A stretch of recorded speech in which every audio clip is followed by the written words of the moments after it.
Katatapos ng kumain.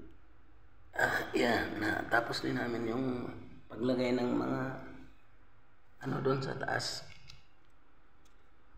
Bali, yung sa atip, sa mga pako, mga screw nilagyan ng matinding yung epoxy. Yan ang request kasi ng engineer. So ngayon ang request man ng engineer, linisin itong vinyl. Yan, naano ko na rin sa kanina. Ayan o. Yan. Diba na, dyan rin mo lagayan.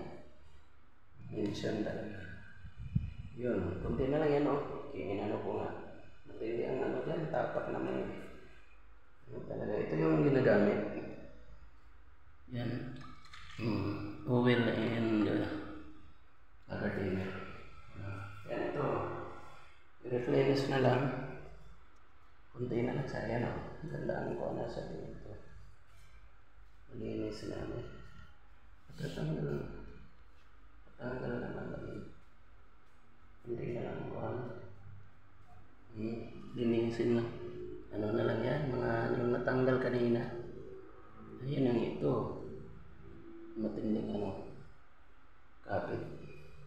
Yung mga side na yun. So thank you sa Lord, magpahinga muna.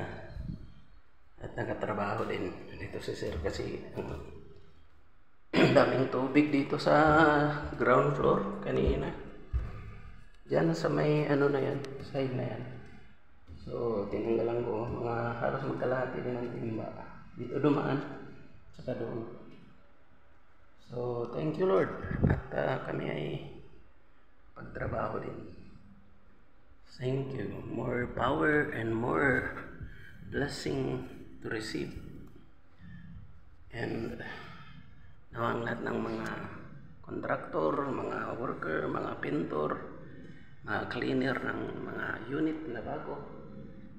Kaya yari lang magkaroon pa ng mahabang buhay at marami pang proyektong darating sa amin na aming ma-encounter. In Jesus' name I pray. Amen.